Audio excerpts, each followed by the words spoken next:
तो गाइस आज हम बात करेंगे मैनेजर किम के चैप्टर नंबर 151 के बारे में। और पिछले चैप्टर में हमने देखा था मैनेजर किम लोगों को काफी सारे लोगों ने घेर लिया होता है मारने के लिए, और मैनेजर किम भी अपनी कार से बाहर निकल चुके होते हैं उन सबकी बैंड बजाने के लिए। बट इस वक्त जिस बंदे ने मैनेजर किम को हायर कर रखा है, मैनेजर किम उस बंदे को कहते हैं कि अगर मैं इन सब से निपटूंगा तुम्हारे लिए तो मुझे ज्यादा पैसे लगेंगे, और मैं जितनी जल्दी इनका काम 25 करूंगा तुम्हें उतने और ज्यादा पैसे लगेंगे। और ड्यूकमैन जिसने मैनेजर किम को इस काम के लिए हायर करा है उसको इस चीज से कोई प्रॉब्लम नहीं होती। आज की वीडियो की शुरुआत में हम देखते हैं क्योंकि मैनेजर किम को इन सब का काम बहुत जल्दी करना होता है, इसलिए मैनेजर किम ने शुरुआत में ही अपनी वायर्स बाहर निकाल ली होती हैं। लेकिन मैनेजर किम की अभी जिन लोगों से फाइट होने वाली होती है, इतने में ही उनकी तरफ से एक बंदा मैनेजर किम की तरफ चलता हुआ आता है और कहता है, तो तुम्हारा नाम मैनेजर किम है? हाँ, इसलिए मुझे लगता है ये मामला मैनेजर और मैनेजर के बीच में ही सुलझ जाए तो ये ज्यादा सही रहेगा। मुझे भी लोग मैनेजर किम कहते हैं। और ये जो बंदा होता है इसका नाम होता है मैनेजर जीहो किम। इसी के साथ जीहो किम अपने 2 पैने हथियारों से मैनेजर किम के ऊपर लगातार काफी सारे हमले कर देता है। लेकिन मैनेजर किम उन हमलों से बहुत ही आसानी से बचते हुए इस बंदे को कहते हैं, माफ करना मुझे सब कुछ तुम्हारे साथ करना पड़ रहा है, लेकिन मेरे पास ज्यादा बातों के लिए वक्त नहीं है। मुझे जल्दी से जल्दी ये सब कुछ निपटाना होगा ताकि मुझे ज्यादा बोनस मिले। मैनेजर किम सबसे पहले इसकी टांग में लात मार के इसको डिसबैलेंस कर देते हैं। इसके बाद इसके पेट में मुक्का मार के इसकी अतड़ियां वाइब्रेट कर देते हैं। जीहो किम बेचारा अभी अपने दर्दों से उभरा भी नहीं होता, और मैनेजर किम इसके ऊपर एक क्विक सीक्वेंसी अटैक कर देते हैं। और मुझे लगता है मैनेजर जीहो किम के लिए इतना खर्चा पानी काफी था। जैसे ही मैनेजर जीहो किम का हिसाब पूरा होता है, इतने में ही एक बंदा मैनेजर किम के ऊपर चाकू से हमला कर देता है। मैनेजर किम इस बंदे से तो बच जाते हैं, लेकिन दूसरा बंदा भी इसी के साथ हमला कर देता है मैनेजर किम के ऊपर। इसलिए मैनेजर किम को उस जगह से उछल के पीछे की तरफ आना पड़ता है। इसके बाद यहाँ पे कुत्तों वाली फाइट स्टार्ट हो चुकी होती है। ये बंदे मैनेजर किम के ऊपर लगातार चाकू से हमले करे जा रहे होते हैं, मैनेजर किम के पीछे भाग रहे होते हैं, लेकिन मैनेजर किम उन सारे ही हमलों से उछल उछल के बच रहे होते हैं। इतने में ही एक टकले को कुछ ज्यादा ही जोश आता है और वो मैनेजर किम को कहता है, हरामजादे छोटे कीड़े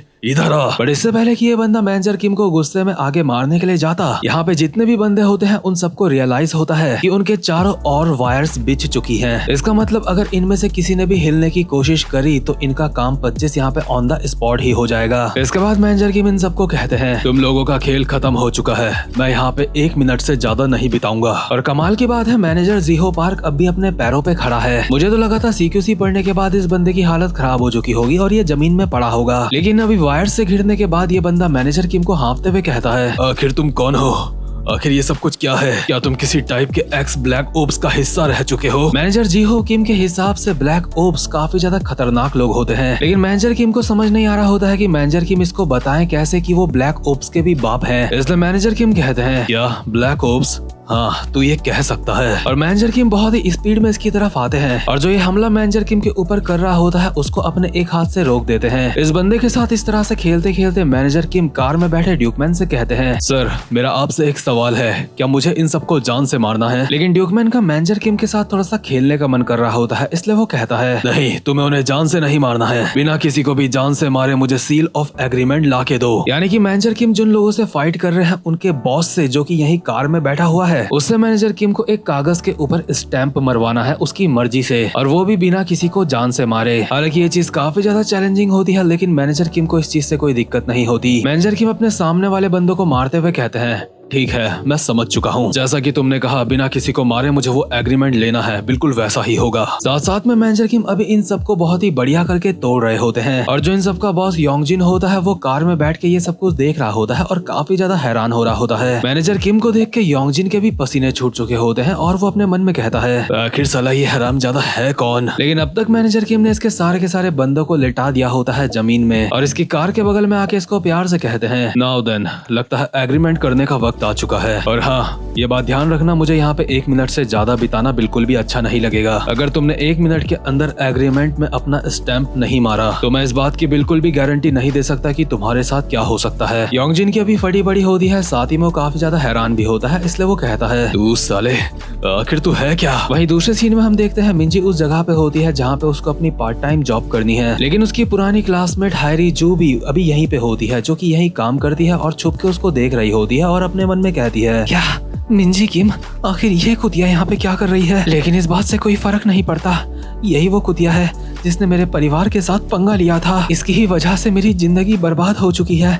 मैं इसको कभी माफ नहीं करूंगी। इससे बदला लेने के लिए मुझे जो करना पड़ेगा मैं वो सब कुछ करूंगी। और हायरी को वो सारी की सारी बातें याद आ रही होती है कि सिर्फ मिंजी की वजह से कैसे इनके पूरे परिवार की वाट लग चुकी थी। इसलिए ये बेवकूफ लड़की सीधा जाती है किचन में, जहाँ पे इसने बहुत देर से पानी गर्म करने के लिए रखा होता है और वो पानी अब उबलने लगता है। और ऑब्वियसली ये फीमेल ढक्कन ये पानी मिंजी के ऊपर डालने की सोच रही है, लेकिन इतने में ही मिंजी हैरी को देख लेती है और बिल्कुल उसके पीछे आके उसको कहती है, हैरी ये तुम हो है ना? तुम वही हो ना जो मेरे साथ शोंगिन हाई स्कूल में पढ़ती थी? हे हैरी, आखिर तुम यहाँ पे क्या कर रही हो? तुम्हारा घर तो यहाँ से काफी ज्यादा दूर है ना? जहाँ एक लड़की हायरी से इतनी प्यार से बात कर रही है और हायरी उसके मुंह पे गर्म पानी फेंकने की सोच रही है। इसलिए हायरी पानी का पतीला उठा के मिंजी के ऊपर वो पानी फेंकने वाली होती है और कहती है, मिंजी किम, ये सब कुछ तेरी वजह से हुआ है मेरे साथ। तूने मेरी जिंदगी तबाह करके रख दी है। मिंजी की सीनियर्स भी ये पीछे से देख रही होती है कि मिंजी के ऊपर पानी गिरने वाला है गरम गरम, लेकिन वो दोनों कुछ नहीं कर सकती क्योंकि वो मिंजी से काफी दूर है। टेयांग भी पीछे से यहाँ पे आ चुका होता है मिंजी को बचाने के लिए, लेकिन वो भी मिंजी से काफी ज्यादा दूर होता है। टेयांग यही सोच रहा होता है कि आखिर अब मिंजी को वो कैसे बचाएगा, वो उस तक नहीं पहुंच सकता। लेकिन मिंजी के चेहरे में अभी कोई भी एक्सप्रेशंस नहीं होते क्योंकि मिंजी अब पहली जैसी मिंजी नहीं रही। हम देखते हैं मिंजी के मुंह के ऊपर जैसे ही पानी गिरने वाला होता है, मिंजी बहुत ही स्पीड में वहाँ से गायब हो जाती है और अचानक से हायरी के सामने आके उसकी ठुड्डी में एक खतरनाक सी लात मारती है। हालांकि उसने अपनी लात हायरी की ठुड्डी से 1 इंच पहले ही रोक ली होती है और कहती है, हैरी जो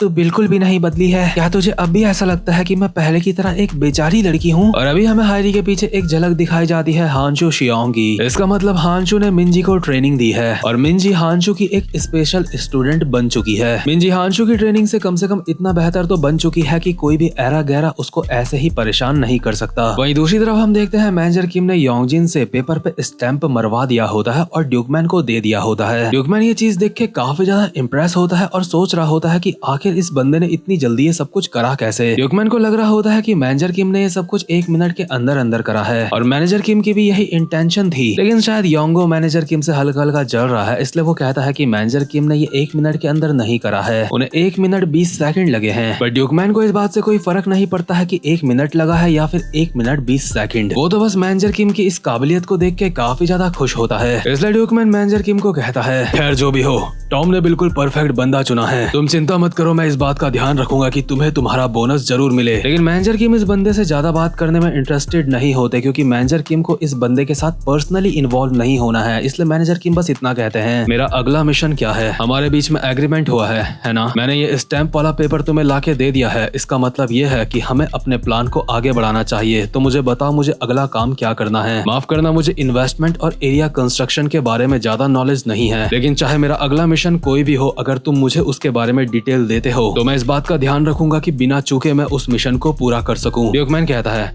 ठीक है, अगला मिशन बहुत ज्यादा सिंपल है। तुम्हें याद है जब हम मीटिंग में गए थे तो वहाँ पे एक लड़की थी, वो लड़की एक इन्वेस्टमेंट फर्म की सीईओ है और तुम्हारा अगला मिशन है उस लड़की को मनाना। या मुझे उसे मनाना है, लेकिन किस तरीके से? तुम्हें याद होगा मैंने मीटिंग में कहा था अगर मुझे इन्वेस्टर्स की भी जरूरत पड़ी तो मैं इन्वेस्टर्स को भी अपने साथ लाऊंगा और वो लड़की एक कमाल की इन्वेस्टर हमारे लिए हो सकती है। उस लड़की के पास इन्वेस्ट करने के लिए बहुत सारा पैसा है। एक तरीके से वो लड़की एक सोने की मुर्गी जैसी है, इसीलिए मीटिंग में आए सारे के सारे लोग उसे अपनी तरफ मिलाना चाहते थे। मैनेजर किम कहते हैं, तो इसका मतलब यह है कि मेरा अगला मिशन। ड्यूकमैन कहता है, हाँ तुम्हारा अगला मिशन बिल्कुल सिंपल है, लेकिन साथ ही साथ में ये मिशन काफी ज्यादा चैलेंजिंग भी है। तुम्हें उस अमीर औरत के पास जाना है और उसको मनाना है कि वो हमारे साथ इन्वेस्ट करे। अगर तुमने उस लड़की को इस चीज के लिए मना लिया तो आगे का काम मैं कर लूंगा। इस बार तुम्हारा काम फाइटर का नहीं नेगोशिएटर का है। तुम जो कर सकते हो सब कुछ करो, बस तुम्हें उस लड़की को हमारे ऊपर इन्वेस्ट करने के लिए मनाना है। तो क्या तुम्हें मेरी बात समझ आ गई? लेकिन मैनेजर किम ने अपनी जिंदगी में कभी भी इस तरीके का काम नहीं करा होता है कि उन्हें किसी लड़की को मनाना है किसी चीज के लिए, इसलिए मैनेजर किम के लिए बिल्कुल नए तरीके का मिशन है। लेकिन मैनेजर किम इसके बावजूद भी पीछे नहीं हटते और ड्यूकमैन को कहते हैं, ठीक है सर, आप चिंता मत करो, मैं ये कर लूंगा। ऐसी कोई चीज नहीं है जो मैं नहीं कर सकता, खासकर तब जब पैसा दाव पे लगा हो। हम व्हाइट टाइगर जॉब सेंटर वाले अपना गोल पूरा करने के लिए कुछ भी कर सकते हैं, इसलिए प्लीज ये काम आप मेरे ऊपर छोड़ दो। लेकिन मैनेजर किम एक जवान लड़की को ड्यूकमैन के साथ इन्वेस्ट करने के लिए कैसे मनाएंगे, ये देखना काफी ज्यादा दिलचस्प होगा। शायद आगे चल के हमें मैनेजर किम की वो एबिलिटीज देखने को मिलेंगी जो अब तक हमने मैनेजर किम की नहीं देखी। मुझे तो बस ये डर है कि मैनेजर किम इस लड़की को मिंजी की सौतेली माँ बना के ना ले आए। तो खैर गाइस, इसी के साथ ये वाला चैप्टर यहीं पे खत्म होता है। उम्मीद करता हूँ कि आपको आज की एक्सप्लेनेशन भी अच्छी लगी हो और अब मैं मिलता हूँ आपसे अपनी नेक्स्ट वीडियो में। तब तक के लिए गुड बाय।